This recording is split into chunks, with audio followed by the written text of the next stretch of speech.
Mira, Omar, uno se ha pasado la vida fotografiando carreteras, fotografiando nubes, fotografiando gente riendo, gente sufriendo.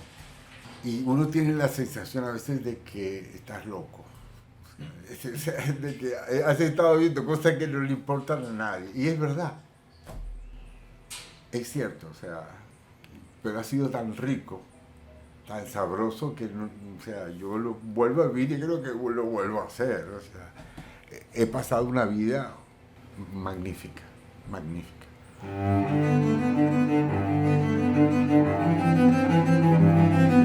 Voces del cine venezolano, una mirada crítica y reflexiva hacia el pasado de nuestro cine y un legado para las generaciones futuras en las voces de sus propios autores y protagonistas. Voces del cine venezolano está patrocinada por el Centro Nacional Autónomo de Cinematografía, CENAC, y Producciones Omar Mesones para Zona Cine Caracas.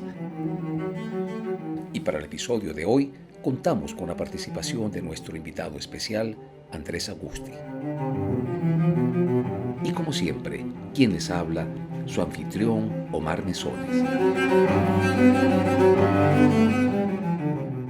Para el episodio de hoy nos acompaña Andrés Agusti, una de las figuras más emblemáticas del cine venezolano, no solamente por su propia obra, sino porque ha sido colaborador de primera línea de directores como Solveig Hogestein, Luis Alberto Lamata, Jacobo Prenso, Diego Rísquez y Alfredo Anzola, entre otros.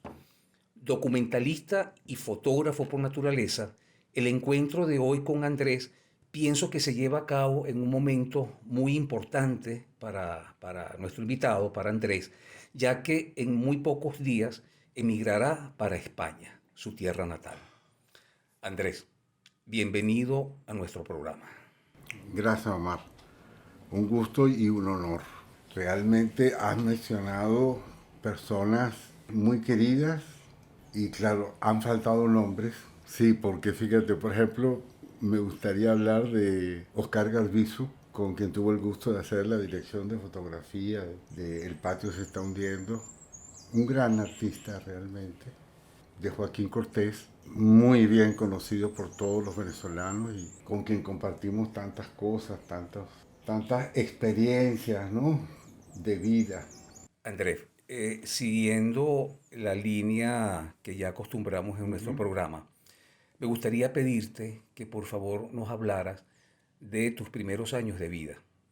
Incluso, si te es posible, hablarnos un poco de tus orígenes, de tu niñez. Claro que sí. Cómo era Andrés Augusti de niño? Si en ese momento, en esos primeros años de vida, ya de alguna manera el cine, la imagen, la fotografía, ejercía ya alguna atracción sobre ti, alguna fascinación. Cuéntanos cómo fue tu niñez.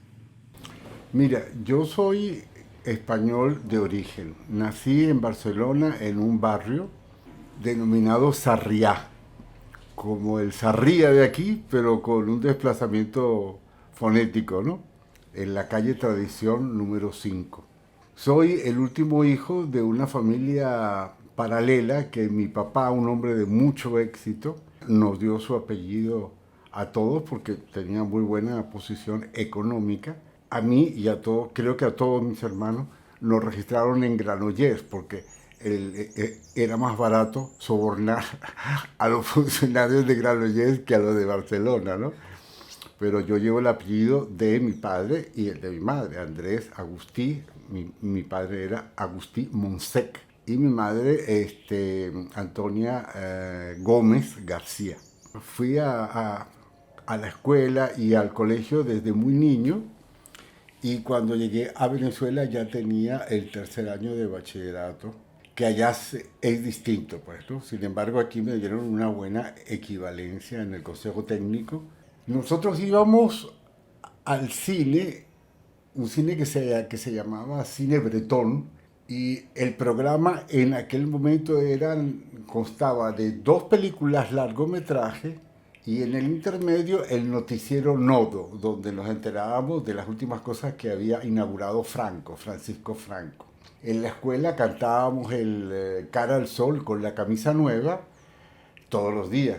Estaba prohibido hablar catalán en los espacios públicos. Por otra parte, mi mamá era murciana. Entonces, cuando no estaba mi papá atendiendo en nuestra casa, por razones de trabajo o porque estaba atendiendo a su otra familia, se hablaba español.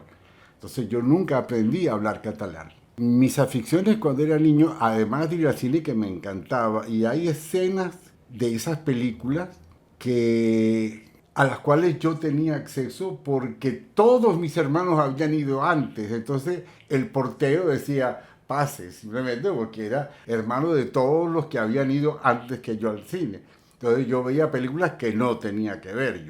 Yo quedé profundamente impresionado por la violación en la película de Sofía Loren, La Cachara. O sea, que es una cosa tremenda, pues entonces yo salí así, me impactó mucho esa violencia, ¿no? Pero me fascinaba el cine, pero jamás pensé en ser cineasta, ¿no? En ese momento mi pasión era la biología y la genética. Yo soñaba con ser biólogo y me encantaba la experimentación con plantas y tal, cruzaba plantas de varios colores y esto y lo otro. Pero la situación económica en España era muy mala y bueno, pues llegó un momento en que mis hermanos comenzaron a irse a Venezuela, donde ya estaba mi papá y tal, y tal. Al final viajamos mi mamá, la hermana inmediatamente superior a mí en edad, que era Pepita. Entonces ya para ese momento la situación en la casa era bastante problemática, pues, ¿no? Desde el punto de vista económico. Llegamos aquí, yo me traje mis libros y tal, pero pues no los pude usar porque comencé a trabajar. La situación familiar exigía que todos trabajásemos y pues mis hermanos me pusieron a trabajar. Sin embargo, pues como me había traído mis papeles mis papeles de estudio y tales sellados y tal y qué sé yo, a mí siempre me interesó continuar, digamos, con un trabajo más allá de el que me proporcionaba el sustento, pues, ¿no? El cine yo lo vine a descubrir en Venezuela y ya tendría como 17, 18 años. ¿Cómo fue ese descubrimiento? Ok, yo comencé a trabajar en máquinas como asistente de un mecánico de aire acondicionado, que era mi hermano Ricardo. Lo hice bien, me imagino, a los 2, 3 años ya yo sabía instalar máquinas de aire acondicionado pequeñas, bueno, no pequeñas, no, medianas, pero yo seguía estudiando y seguía leyendo por mi cuenta y decía, cónchale, pero esto es horrible, o sea, yo no le veo mucho sentido a esto y tal, y qué sé yo. Y había unas funciones en el Teatro Altamira los sábados en la noche, creo recordar, con cine para noctámbulos, creo que se llamaba, una cosa así. Y yo comencé a ir ahí porque me gustaba el cine. Y ahí pasaban buenas películas, neorrealismo, cine francés, en fin, cine británico, neorrealismo británico, cosas interesantes, pues cine independiente norteamericano, Cassavetes, o sea, ese tipo de cosas, ¿no? Te hablo de los años 70, no menos, 60, finales de los 60. Pues me empecé a juntar con amigos cinéfilos. En algún momento, un noctámbulo cinéfilo recibió una visita de un poeta cubano que se había educado que había sido exilado de Cuba y que había pasado su vida como cura y como poeta, como cura que no se graduó de cura y se transformó en un poeta en España y recién llegó con su esposa. Esos eran Rosalind Pauling y Julio Miranda. Y por supuesto, of course, bien sûr, apenas nos vimos, se dio una gran conexión y nos comenzamos a ver. Yo fui a su casa, nos seguimos viendo en cine, comenzamos a hablar, a comentar cosas y tal, y Julio me dijo, pero ¿tú qué haces? Pero a ti no te interesa nada, otra cosa y tal. Bueno, no sé qué, hablando de esto y lo otro. Total, que me fui alejando cada vez más de todo lo que era normal. Comencé con la fotografía.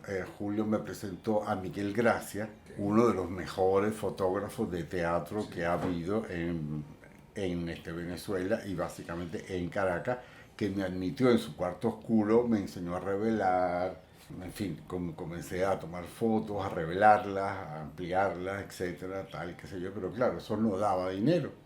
Entonces conseguí un trabajo para fotografiar las cuñas que hacía Pedro Fuenmayor en Cinefilm 71 se llamaba. Me dio la oportunidad, pero claro, cuando vio las fotos que yo tomaba, me despidió inmediatamente, pues yo tomaba todo, menos lo que se supone que había que tomar, ¿no? Yo tengo fotos de esas, o sea, eran muy bonitas, pero correspondían a algo, pero bueno, ¿por qué le tomas fotos a esto? Bueno, porque es muy bonito, sí, es muy bonito, pero yo necesito fotos del producto, fotos que le puedan servir al cliente, y yo no entendía, nunca lo entendí.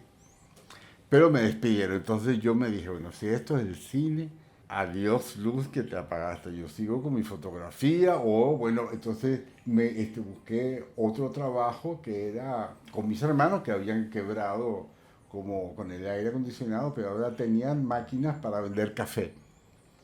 Esas máquinas para vender café yo las limpiaba, les ponía café, azúcar, leche, agua, recogía las moneditas, porque en aquel momento un café costaba 1 medio, pero eran unas máquinas italianas buenísimas.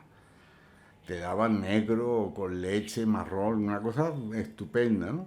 Ya aquí en Caracas, por aquella época, yo hacía el bachillerato nocturno, en Maracay igual, seguí estudiando. Entonces, bueno, eventualmente me gradué de bachiller con un promedio de 10.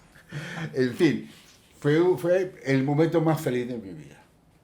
Uno de los momentos más felices de mi vida es cuando yo tenía un colchón de goma espuma, un pantalón, 2 camisas y un par de zapatos. Y hacía lo que yo quería. O sea, entonces ahí se forjó en mí eso, pues el placer que siente un joven al escoger su forma de vida. Por encima de todo, yo no tenía hijos, no tenía esposa, me había desprendido de mi familia. Realmente me puse un poco triste cuando vi que mi familia no me había ayudado, ¿no?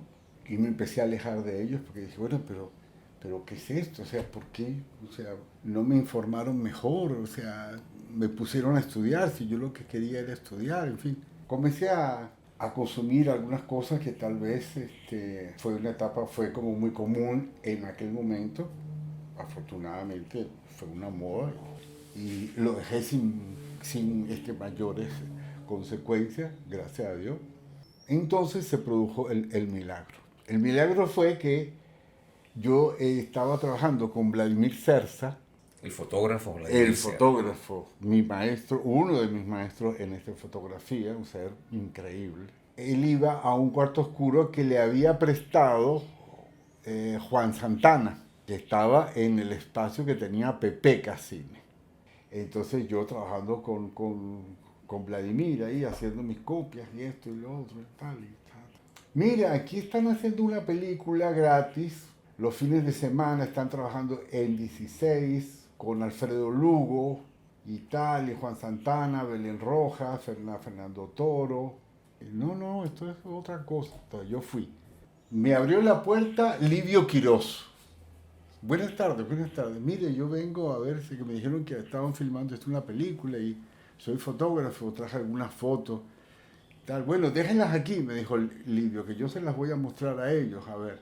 Entonces bajé y antes de que llegara a la calle, llegó Livio corriendo y dijo, no, ya va, que quieren ver, vieron la foto y dijeron, no, que suba de una vez. Y dije, bueno, está bien, o sea, no, sí, cómo no, este sábado te esperamos, pero Belén me hizo firmar una carta que la tengo como un recuerdo entrañable de que yo aceptaba trabajar gratuitamente en la película Los asesinatos del bloque 1, dirigida por Alfredo Lugo y producida por Pepe Casino. Bueno, perfecto. Yo en ese momento disponía de una camioneta donde cargaba el azúcar, el café, que era un trimóvil. No era mío, era de la empresa. Autobar se llamaba, ¿no? Que era de mis hermanos. Entonces, bueno, nada, comencé a trabajar. Entonces, claro, yo sabía de electricidad, porque para instalar aire acondicionado necesitas saber algo de electricidad, como para amperaje, que, en fin, contactores eléctricos, una cantidad de cosas. Entonces, el director de fotografía encontró a mí un aliado muy bueno, porque yo hacía el tendido eléctrico, me conectaba de un breaker y me conectaba de forma que no saltara, porque sabía equilibrar las cargas. Y además sabía hacer foco, porque era fotógrafo. Entonces me dijo, no, no, no, tú no te vas, tú eres mi asistente. Ese era Gustavo Chami. Yo agarraba todas esas cosas al terminar, enrollaba los cables, me cargaba todo, lo cargaba en mi triciclo con el café y lo llevaba a la oficina, lo subía y listo. Entonces, claro, Fernando Toro me dijo, mira, chamo, no nos puedes abandonar, o sea, tú te quedas con nosotros, ¿entiendes? O sea, olvídate de todo. Tú no puedes empezar a venir los lunes y los martes y tal. ¿Cómo no? Porque es que a mí me dicen, ¿cómo tú empezaste en el cine? Y yo digo, no, es que yo, yo no empecé en el cine. Yo empecé en el cine venezolano. O sea, a mí lo que me encantó fue que alguien me tomara en cuenta y ser parte de alguien, ser parte de algo, porque un emigrante no es parte de nada, pierde su origen y no tiene espacio, no tiene amigos, no tiene lugar. Es terrible. Bueno, yo jamás se me ocurrió ir a la Hermandad Gallega, pero, o sea, yo me sentía o sea, mucho más solo en la Hermandad Gallega que en la Plaza Altamira solo. O sea, nada que ver, o sea, nunca entendí nada, nada de nada. Fue así como una serie de casualidades magníficas, estupendas, maravillosas. Primero, haber llegado a este país. Segundo, haberme encontrado con gente tan abandonada como yo, porque un cineasta en aquel momento estaba completamente abandonado. Y entre abandonados surgió una empatía tremenda. O sea, era un cine marginal el que hacía Pepe Cassini. Primero porque lo hacía en 16 milímetros. Y segundo porque se juntaba con un tipo como Alfredo Lugo, que era genial, o es genial, yo creo que vive todavía. Vive todavía, sí. Es genial. Y en aquel momento era más genial cuando había recién llegado de Alemania y tenía unas patillotas así. Tipo, o sea, yo lo vi dirigir a él. Y que el director me hablara, y que Juan Santana me hablara, y que Belén, y que todos me hicieran sentir familia, más familia que mi familia. Bueno, como decía Julio, Andrés, que los amigos son la familia que uno escoge Sí, o que nos escogen. también. O que el destino te pone en el camino. Yo me he encontrado con gente increíble en cada momento de mi vida. Gracias a ellos, uno está aquí ahorita, ¿sabes?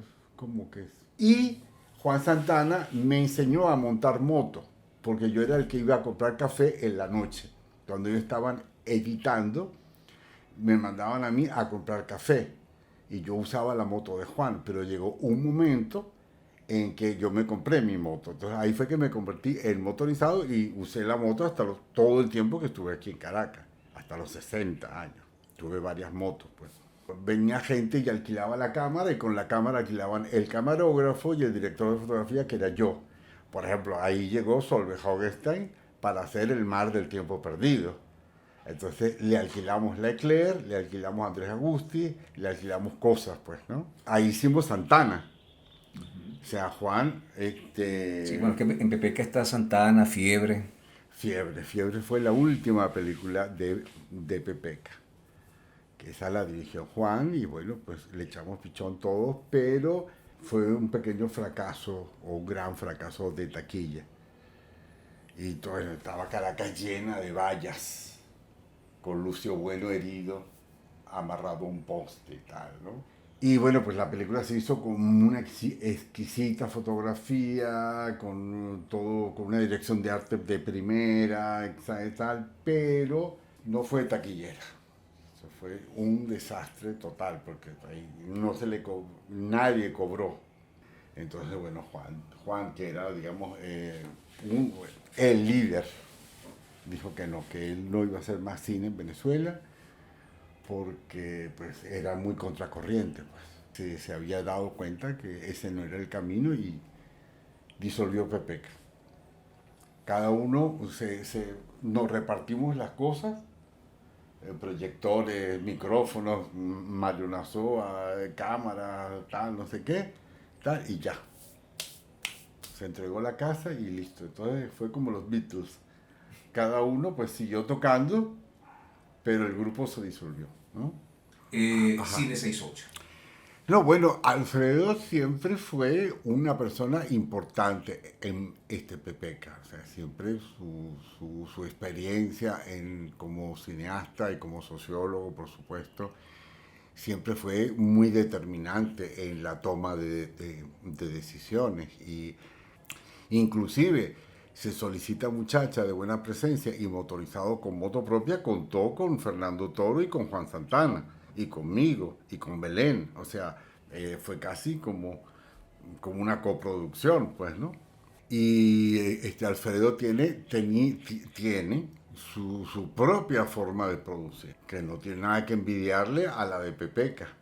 O sea, tiene un sentido de la producción y del espectáculo y de la narración cinematográfica autoral, propia, magnífica, pues, ¿no? Y eso sale probablemente también, se termina de formar en Pepeca, pues, o sea que Pepeca fue una escuela a varios niveles para varias personas. Fernando Toro también agarró un camino como realizador y como director de fotografía. Yo me encontré con Fernando Toro dirigiendo yo programas de ficción para la televisión y él como mi director de fotografía. Y por supuesto con Mario Nazoa también nos hemos cruzado haciendo el sonido y yo dirección o dirección de fotografías. No, sobre todo dirección de fotografía. Año 1977, Andrés. Aparece tu película documental El cine somos nosotros. ¿Este título guarda alguna relación con la película de Luis Armando Roche, El cine soy yo?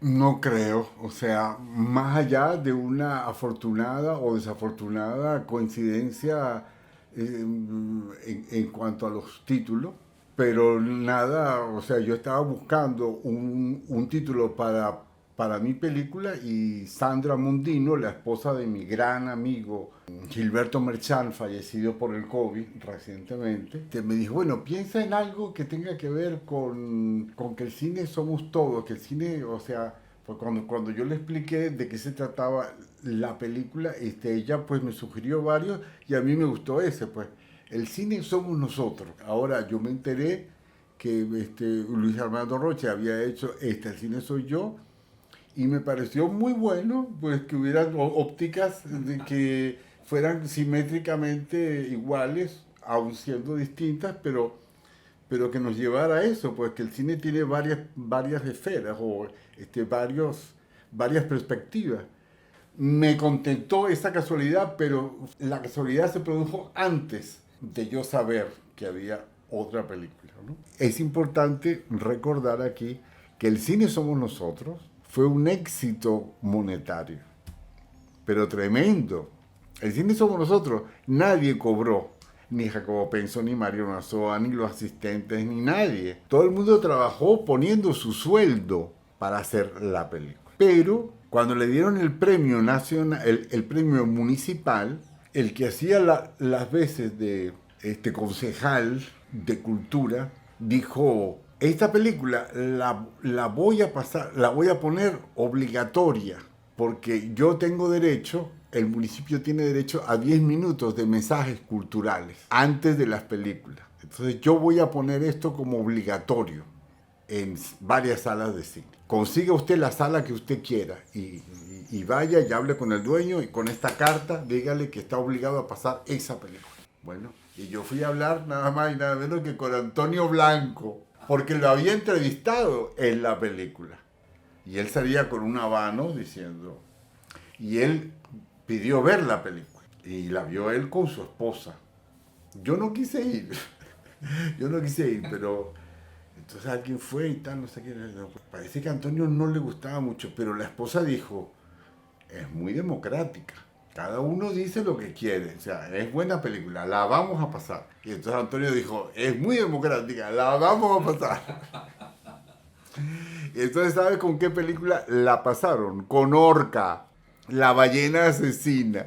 Y en 5 salas nos metimos una bola de billete, compadre. Con ese 10% de la taquilla de 5 salas en los 3 meses que duró eso. Increíble. Entonces yo comencé a pagarle a Mario Lazoa, a todos los que habían trabajado ahí. Jacobo Penso, todo dijo, pero bueno, nunca pensamos que íbamos a cobrar tanta plata.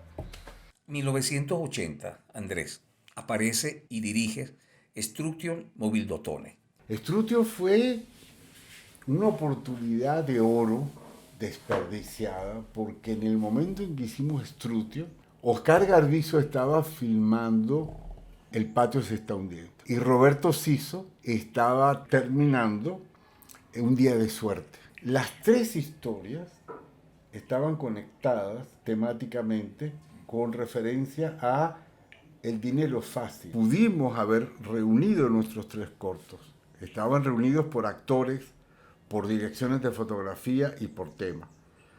Conseguimos la plata y fue la indecisión del Departamento de Cine de la Universidad de los Andes, donde no se pudo conseguir que la universidad participara con el film de Roberto Siso, que era empleado de la universidad, a pesar de que la ULA era coproductora también de Oscar Garbizo, porque eso se filmó en Lagunillas y la ULA puso recursos y tal, el transporte y el alojamiento, etc. No se pudo hacer por un lío burocrático entre la ULA y el departamento y la ULA y tal. Se devolvieron esos reales.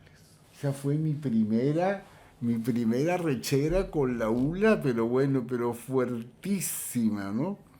Entonces yo, a partir de eso, yo me fui de Mérida, me fui a Caracas y dije, no, esto es inconcebible, pues una cosa que no entendía, es la misma burocracia, bueno, ahora es peor todavía. 1985, Don Luis Zambrano. A mí siempre me pareció increíble allá en Mérida, pero que habiendo gente como Don Luis Zambrano y Juan Félix Sánchez, nadie los hubiera filmado. Eso tiene que ver, es una cosa que tiene que hacernos pensar mucho a los venezolanos. Sí, sí, sin duda. Entonces yo fui para allá y bueno, en aquel momento era el boom del Super 8 y entonces yo conseguí una camarita Super 8 y comencé a filmar y a grabar, a filmar y a grabar. Y tuve el inmenso honor y el gran placer de convivir con Don Luis. Como una semana pedí un jeep, en la ULA me lo dieron y viajamos con él por varias obras de las que él había hecho durante su vida, pues, ¿no? Compartimos espacios para dormir, tal, y él era manco, había perdido un brazo, ¿no? Entonces había que ayudarlo a vestirse y esto, lo otro, tal, qué sé yo. Un hombre de una sabiduría. Yo crié a mis hijos con máximas de Don Luis Zambrano, con la historia de vida y con las anécdotas, con los chistes de Don Luis Zambrano, que era un pillín, por cierto, era muy pícaro. Eso lo hicimos en Super 8 y yo me di el lujo de enviar una selección de tomas a Rochester y que me devolvieran ampliado a 16. O sea, yo edité en Super 8 y esa selección de tomas editadas las envié a Rochester y ellos me las devolvieron en forma de negativo y positivo en 16. Ahí afiné y terminé la película en 16 milímetros. Y salió baratísimo todo porque se podía. En el año 1986 aparece tu documental Tisure, el cual personalmente considero que es uno de los documentales más hermosos de nuestro cine. Esta película tiene además la peculiaridad, Andrés, de que la registraste en material fotográfico, utilizando como soporte el resto de lo que quedaba de película 35 milímetros de otros rodajes. Es lo que llamamos puchitos, lo que se llamaba en esa época puchitos. En aquel momento, los fotógrafos pela bola usábamos restos de lo que había quedado en los negativos de 35 milímetros. Y yo tenía, eso se llamaban puchitos. Y por aquella época yo creo que Sofía Inver le había dado ya el premio de artes plásticas a, a Juan Félix Sánchez.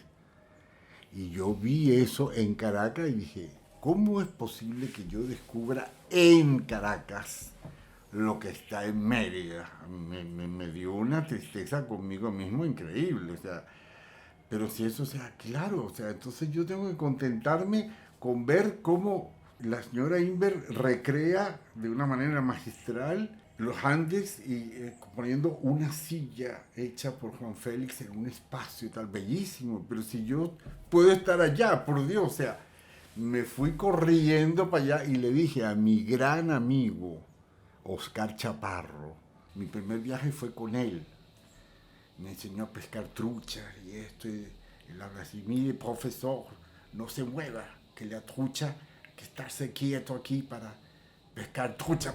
Pescamos unas truchas y nos las comimos llegando, ¿no? Esa noche en casa de Juan Félix. Juan Félix nos atendió y tal, y qué sé yo, y entonces me dijo, mire Andrés, o mire, sí, creo que él me decía Andrés. Andrés, que usted se llama, él tenía una voz así, ¿sabes? Tenga cuidado con el encanto, porque aquí hay duendes y uno se encanta aquí. Usted puede quedar encantado aquí. Y en efecto, o sea, yo me encanté total y sigo encantado. O sea, yo evoco. Tixure marcó un antes y un después en mi vida. Conocer a Juan Félix Sánchez fue tanto como como cuando conocí a don Luis Zambrano. Entonces, trabajar con Puchitos tenía un problema, que como era película que se había cargado, descargado, etcétera, etcétera, podían aparecer rayas. Como para protegerme de las rayas, yo empecé a tomar secuencias de fotos para que una no estuviera rayada. Entonces, examinando las fotos, me di cuenta que algo se había movido entre foto y foto. Era muy poco, pero algo se había movido. Y eso me llevó a entender que el tiempo que propone el cine no era el tiempo del Tixure. La proposición de 24 fotogramas por segundo es una proposición que se ha hecho familiar, pero no es la única forma de ver el tiempo. Entonces vi que había un cine posible con otra cadencia y que la temporalidad era un estado particular de cada uno de nosotros, de cada uno de nuestros instantes. Entonces, claro, influyeron en una lectura de esa secuencia y entonces decidí enfrentarme al Tixure no con cine, sino con secuencias de fotografía. Pero lo descubrí viendo esas tiras. No era mi idea inicial. Yo quería hacer una película. Y luego vi que no, que era más interesante proponer una secuencia distinta a la de 24 fotogramas. Proponer mi temporalidad o la temporalidad que yo creía que había ahí. Porque, ¿cómo puede percibir el tiempo alguien que vive 30 y pico de años ahí, en el Tixure? ¿Qué es para él el tiempo? No es lo mismo que para un caraqueño o para un merideño o para un neoyorquino o para un chino. Cada uno de ellos tendrá su temporalidad, la temporalidad urbana o la temporalidad rural, etc. Y Juan Félix tenía su propia temporalidad. Había que encontrar esa temporalidad. Así que yo presenté mis fotografías a Foncine. Me dijeron, no, aquí no hacemos audiovisuales, aquí hacemos cine. Fue como un mazazo en la cabeza. Bajé, me senté en las escaleras del edificio, me sentía el ser más incomprendido del mundo y apareció Rafael Hernández de Jesús. Me dijo, hola Andrés, ¿qué tal? Y dije, bueno chico, aquí, y le mostré las fotos y le hablé de la idea y dijo, ¿y qué? ¿Y qué te dijeron? Que no. ¿Cómo? Y vámonos para arriba. Rafael Hernández de Jesús era uno del comité ejecutivo y tal, y por supuesto que me lo aprobaron, pero ahí mismo, yo no sé qué dijo Rafael, pero ahí mismo me firmaron y me dijo, sí, sí, claro, cómo no, una película poética y tal. Ah, ok. Y uno de los momentos más importantes por la cantidad de placer que me dio fue ganar el primer premio en el concurso Lagobén con Tisure. Fue un premio importantísimo. Ahí compitieron más de 40 documentales de 1 hora hechos con un capital tremendo. La gota de agua de Carlos Oteiza, Reverón de Alfredo Anzola, o sea, habían obras importantísimas del cine documental venezolano. Y vino a ganar una obrita hecha con una Nikon, ¿entiendes? De 10 minutos y con fotico. O sea, recibir la ovación del público en ese momento y salir a buscar ese premio, que en el momento fueron 100.000 bolívares, te quiero decir. O sea... 1989, Gabriela. Bueno, Gabriela fue un intento un poco fallido desde mi punto de vista, ¿no? Intenté como guionista y como director una historia que me gustó, un personaje un tanto autobiográfico. El film era un poco autobiográfico a partir de la soledad de un fotógrafo. Ver como maldición, ¿no? Pero estaba muy verde yo en ese momento, o sea, que lo que tú haces evoque lo que realmente piensas o lo que realmente sientes, lleva un trabajo para el cual yo no estaba listo en ese momento. Y los errores de los cineastas son públicos, pues, o sea, son duros, pues. No es que Gabriel haya sido un error completo, pero sí fue fallido. Aprendí muchas cosas, pero a un costo grande, pues a un costo... Lo que aprendí, pues lo aprendí bien, o sea, vi lo que no tenía que volver a hacer, ¿no? 1989, Rufino el Iluminado. Qué maravilla. Rufino el Iluminado fue una película producida por mi compañera de vida, por Lidia Córdoba. Ella fue la que convenció a Rufino. No sé cómo hizo, pero yo los vi hablando tal, qué sé yo. Costó llegar ahí porque había un gentío, tal, qué sé yo. Y ella se abrió camino, como bruja que es.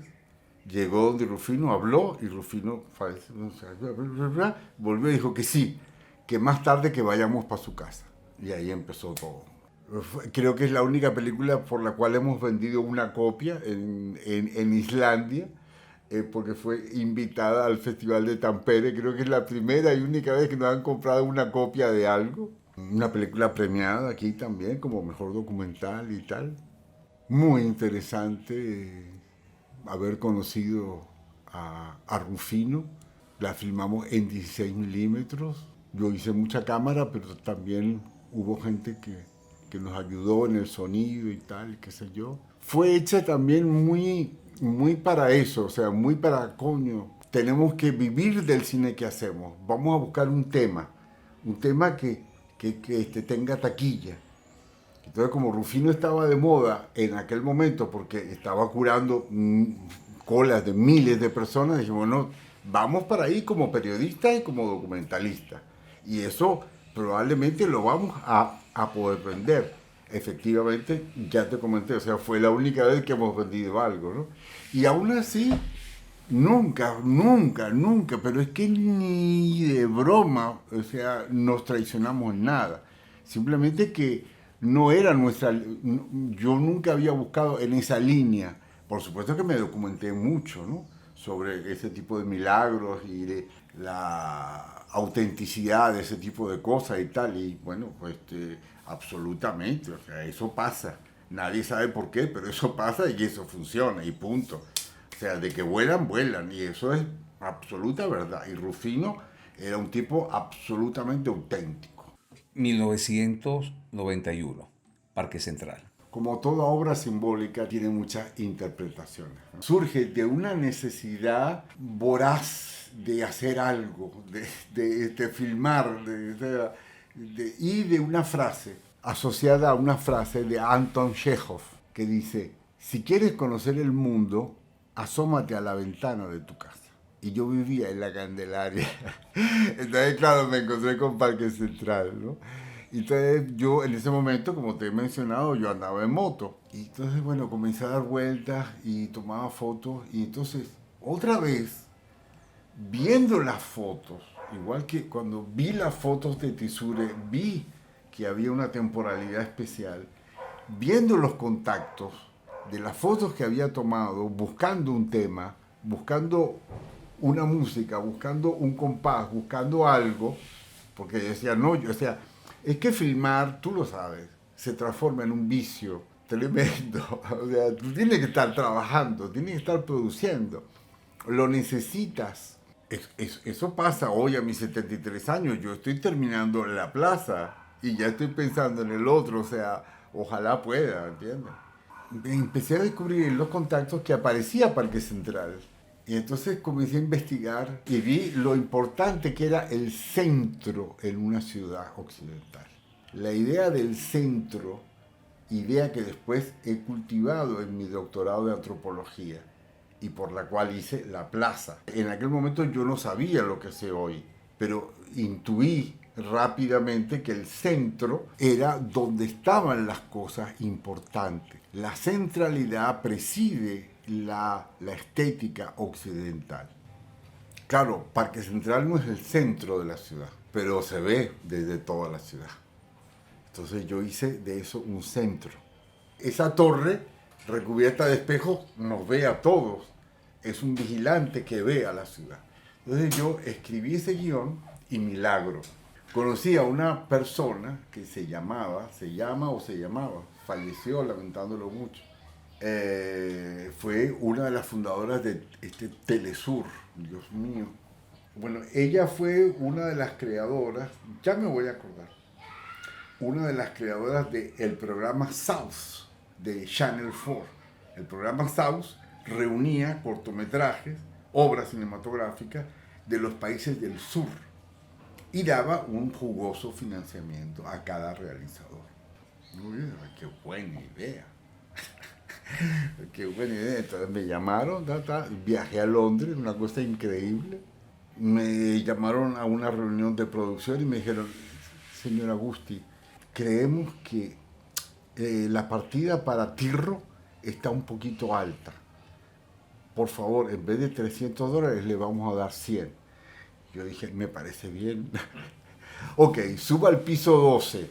Entregué mi pasaporte, entonces salieron unas manitas y tuc, me comenzaron a dar billetes de $100. Ajá, ok, acuérdese de entregar la copia de el primer montaje el 12 de no sé qué día, o no sé qué día. Y me encontré con un montón de plata en la mano y bueno, pues yo regresé para Venezuela y me vi con una bola de billetes en la mano y una película por hacer y me di cuenta que yo no sabía hacer películas con dinero. No sabía qué hacer. Pensaba que me tenía que poner a hacer los sándwiches primero y tal, no sé, o sea, me costó muchísimo, pero de repente aprendí gracias al maravilloso equipo que me ayudó. Estaba el joven José Ernesto, estaba Rafael Estraga, había mucha gente joven, estupenda, bellísima. Estaba Lidia, por supuesto, en aquel momento conmigo. Y bueno, me subieron una grúa completa para arriba, yo me monté en la grúa, o sea, y un helicóptero, me amarraron a un helicóptero, o sea, tuve todo lo que yo quería. Hice los espejos, o sea, ¿cómo hubiera pagado yo eso? Una de las imágenes más atractivas que tiene Parque Central es cómo se refleja la ciudad en los ventanales de Parque Central, que resulta que realmente no son los ventanales, sino que, bueno, aquí se pone de manifiesto la magia del cine y es producto de un artificio técnico.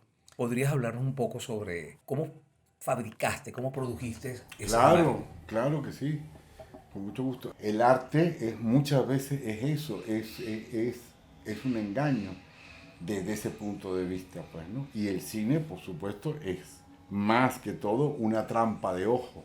Los reflejos se hicieron filmando desde Parque Central esas tomas desde arriba de lo que está abajo, se proyectaron mediante la sincronización de una cámara con un proyector, de forma que las cruces de malta de los obturadores de la cámara y del proyector nunca se taparan entre sí. Fuimos asistidos por un grupo de técnicos pues muy generosos y muy brillantes que proyectábamos en superficies de acero inoxidable, grandes superficies, en unos marcos de madera que hizo el escenógrafo y parecía que estábamos viendo un reflejo y pues un pedacito de marco hacía como que si fuera el marco de una ventana, pues, ¿no?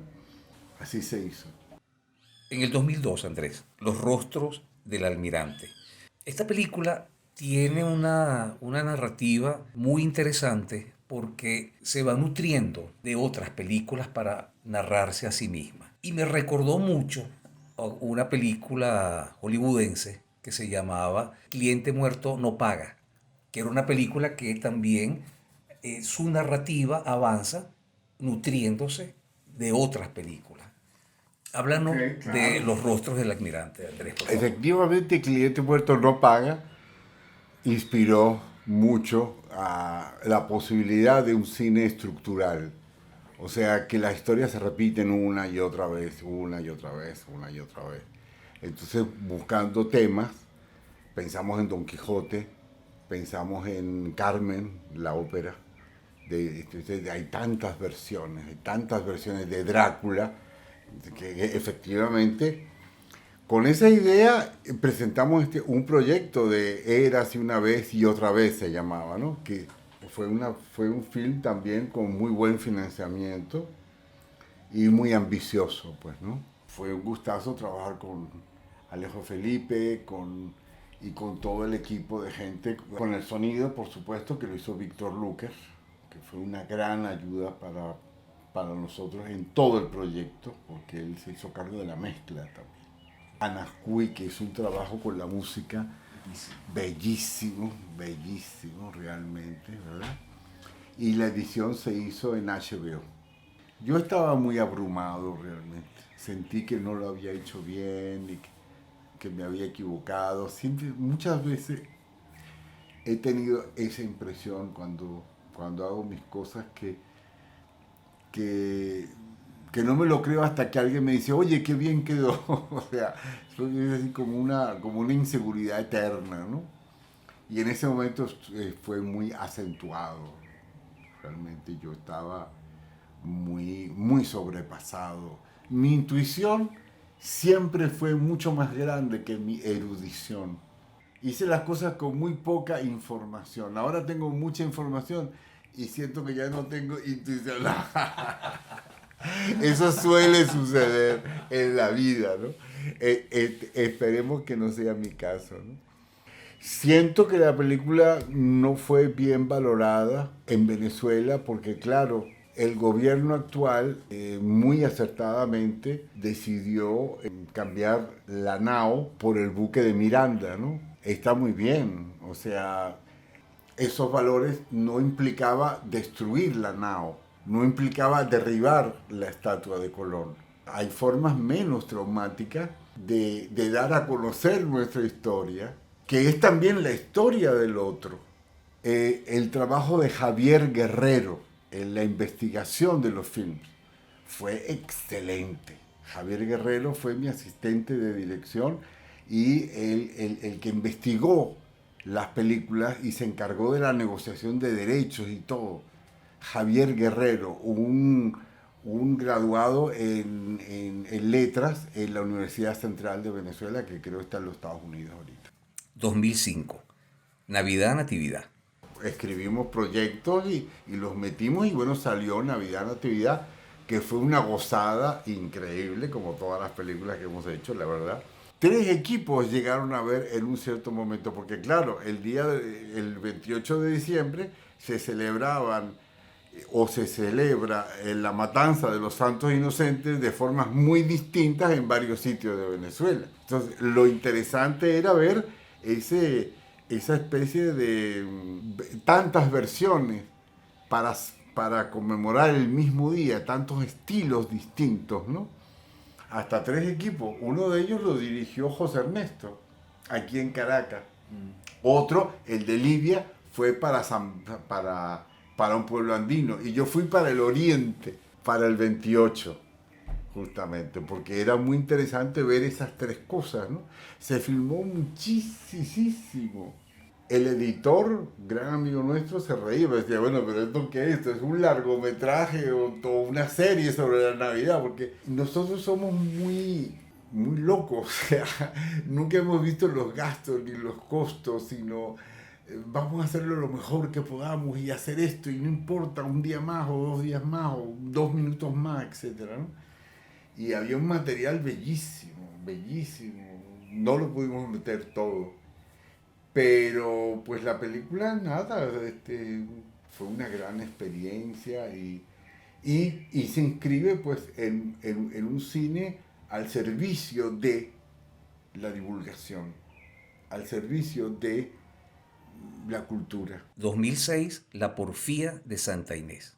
Esa película la hicimos también en esa misma onda de producir cine culturalmente interesante, útil, y nos contrató la UNEYES. La UNEYES abrió un concurso, igual que lo había... La UNEYES es la Universidad Nacional Experimental de los Llanos. De los Llanos.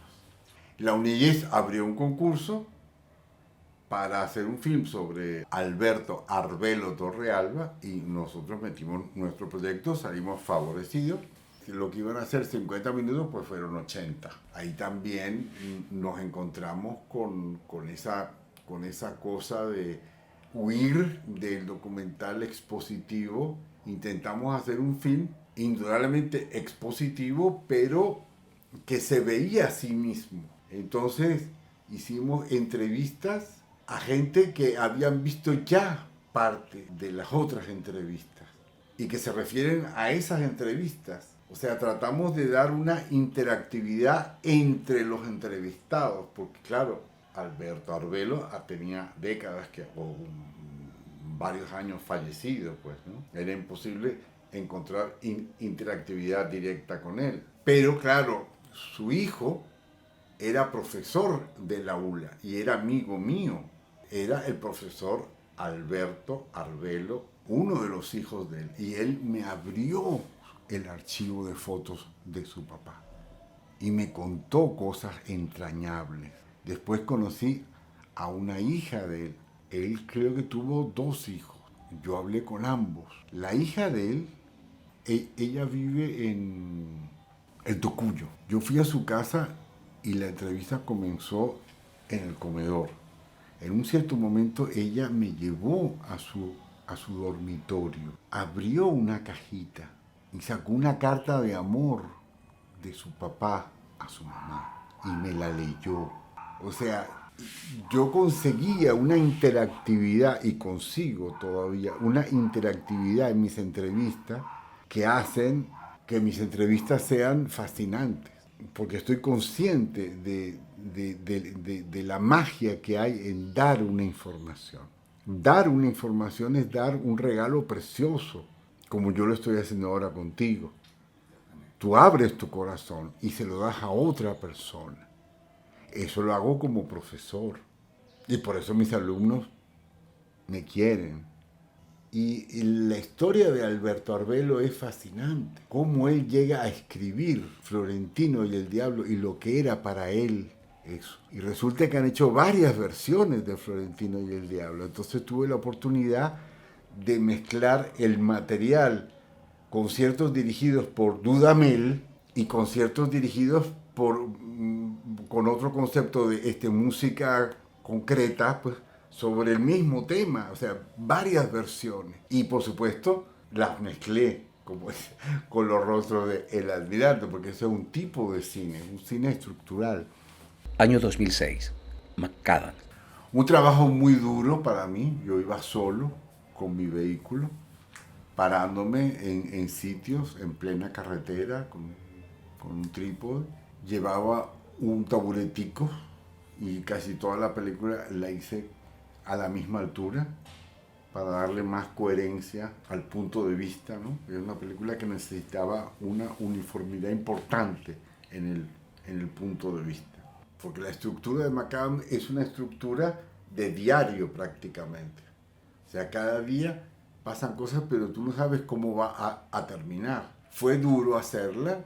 Me compré la cámara más pequeña que conseguí y cometí el error de filmar en 720 estándar y no en 1080. Claro, en aquel momento lo que más me importaba era el precio de la cámara, que la compré en Mérida mismo, y mi posibilidad de invertir a partir de un presupuesto y de lo largo que era el viaje.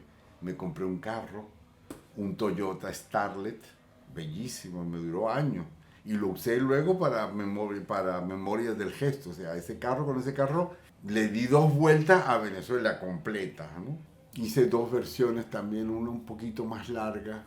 Pedí un poquito más de dinero al final porque puse actores en la parte de atrás de un camión. Vi tantas cosas en la parte de atrás de los camiones que dije, bueno, pero ¿por qué no llevar eso un poco más allá? O sea, ¿por qué no hacer de un camión una especie de espacio teatral? Y entonces ver en la carretera, entonces monté una mujer vestida de novia con un chivo amarrado y unos pupitres, una mudanza, un entierro con un velorio, o sea, con un grupo de música, etcétera, ¿no? Cuando comencé a viajar por la carretera, vi tanto dolor que me censuré a mí mismo un poco bastante.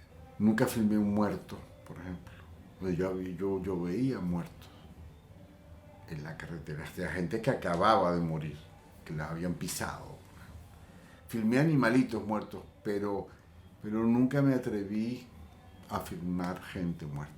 La carretera venezolana era un sitio privilegiado para entender a una parte del venezolano, ¿no? Toda la magia que hay en los paradores, en las capillitas y los santuarios donde la gente se para a rezar para tener un buen viaje y un buen regreso. Es impresionante. Igual que las tumbas al lado de la carretera, ¿no? La prostitución, los comercios y todos los detalles que hay alrededor de las carreteras, porque claro, en las carreteras se mueve la plata. Muy dura la carretera, muy dura, muy dura.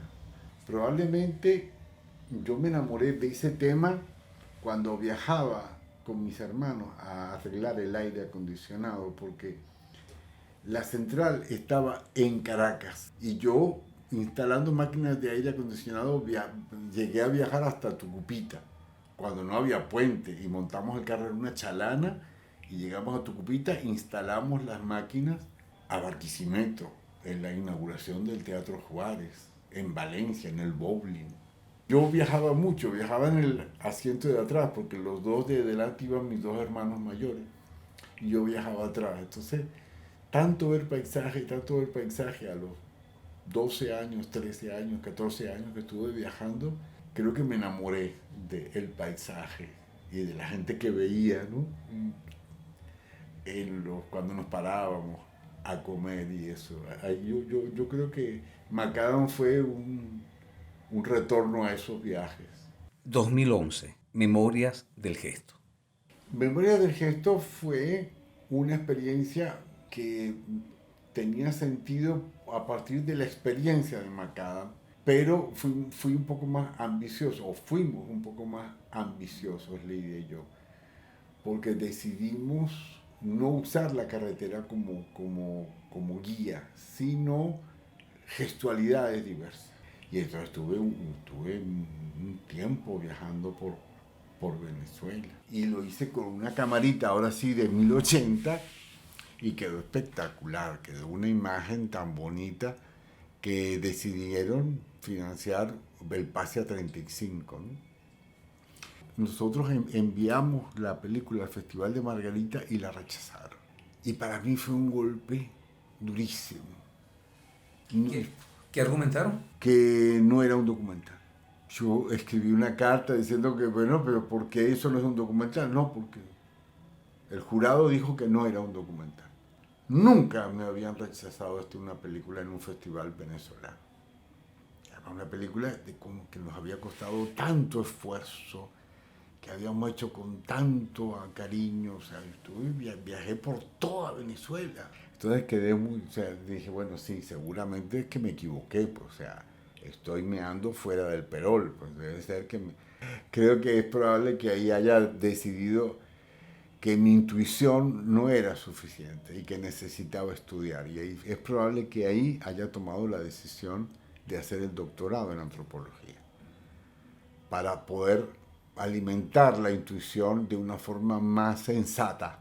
Es probable o sea, esa fue la parte buena del asunto, es que me replanteé, ¿entiendes?, el próximo asalto. En Memorias del Gesto me encanta, pero reconozco, si la opinión de un jurado es esa, tengo que revisarme. Tengo que revisar, y así lo hice. Fue duro, pero creo que tenían razón hasta cierto punto. O sea, creo que fueron muy duros, ¿sí? Que ni siquiera la presentaron en la muestra del festival, sino que simplemente no la pasaron. En todo caso, bajé la cabeza y dije, no, ya va, un momento, ya va, deja tu ego quieto y revisa.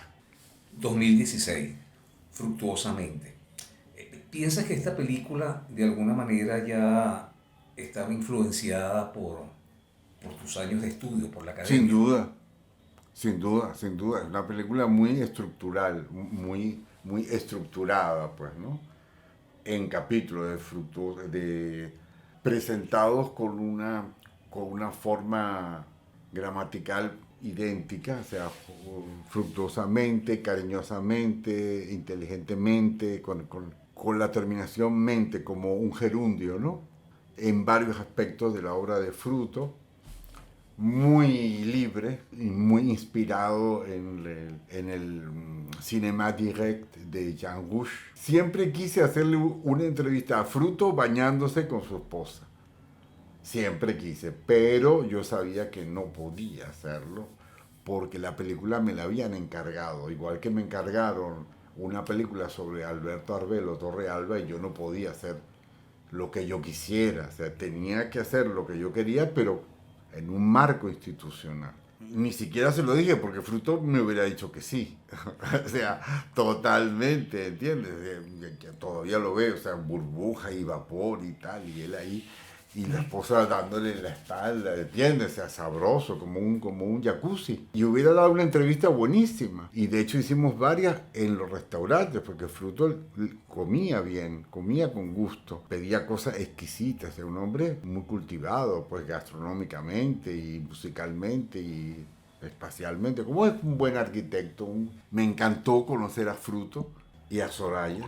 Me encantó que depositaran sobre mí esa responsabilidad, pues me sentí muy honrado de que me llamaran para eso, pues de hablar de alguien. Yo había conocido a Fruto trabajando con Raúl Esteves, porque queríamos hacer, a partir de la experiencia con don Luis Zambrano, una serie sobre innovadores tecnológicos, ¿no? Y claro, Fruto Vivas era un fanático de don Luis Zambrano, era uno de sus seguidores y admiradores.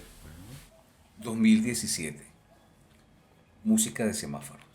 Música de semáforos fue un subproducto de la tesis.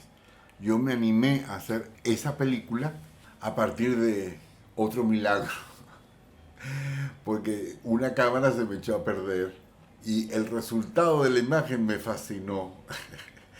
Salía así como borrosa, ¿no? Y dije, oye, pero qué interesante, ¿no? Entonces, como tenía que empezar a practicar la estructura del mito en cine, pensé que me podía convenir un tratamiento poco usual de la imagen y usé esa cámara que no funcionaba bien del todo en cuanto al sonido, en cuanto a la relación de sonido-imagen, pero que tenía un cierto problema con las velocidades y me permitía filmar a unas cadencias muy interesantes, 4 cuadros por segundo, que de alguna forma me remitían a un intento que tuve con Tisures, ¿no? De filmar fotos, pero ahora lo ensayé desde una cámara de video de 1080 y con música de Nascuy otra vez. Siempre ha sido muy colaborador con mis proyectos, ¿no? Y lo edité muy estructuralmente, como que el cine se construye a partir de una lectura de la totalidad, no de una parte. Entonces, bueno, pues fue muy experimental, me gustó mucho, me gusta mucho la película. Y fue lo que en academia se llama como un trabajo previo, ¿no? Antes de entregar la tesis tú vas haciendo trabajitos que ilustran para dónde vas, ¿no? Y bueno, en eso fue, creo que dura 10 minutos, ¿no? Dura poco. Sí. Filmé en Buenos Aires, en Sao Paulo, en Caracas, en Ciudad de México, porque hay una comunidad latinoamericana que se expresa sin duda en las ciudades, en las grandes ciudades. Problemas comunes, gente muy parecida, acciones comunes, comidas callejeras, todas se parecen, prostitución, o sea, pero muy familiares todas, o sea, todas muy parecidas entre sí, ¿no? Como si hubiera una sola urbe que simplemente no se ha expandido lo suficiente para tocarse, ¿no? Andrés, y ya casi para finalizar este encuentro, una última pregunta. Si tuvieras la oportunidad de hacer algo distinto en tu vida, ¿qué harías?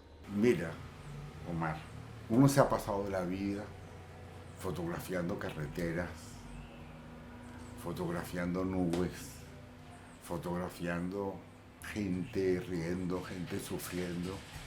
Y uno tiene la sensación a veces de que estás loco, de que has estado viendo cosas que no le importan a nadie. Y es verdad,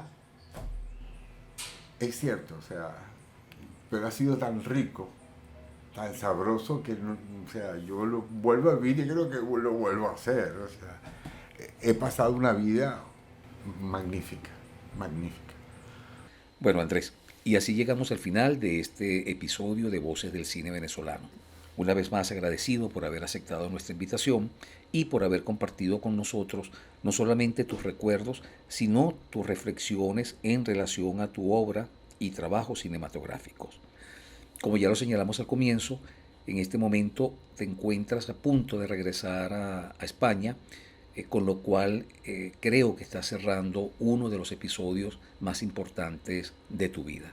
No me queda otra cosa que desearte todo lo mejor y muchísima suerte tanto a ti como a Lidia en esta nueva aventura que están a punto de comenzar. Muchísimas gracias, Andrés, y suerte. Gracias a ti, Omar. Te agradezco mucho que me has incluido en tu programa Voces del Cine Venezolano. Creo que es un trabajo de una importancia etnográfica enorme y espero que lo puedas continuar, ampliar y que tengas mucho éxito, el éxito que te mereces por tu perseverancia y por tu capacidad de trabajo, por tu visión de tu país y del cine venezolano.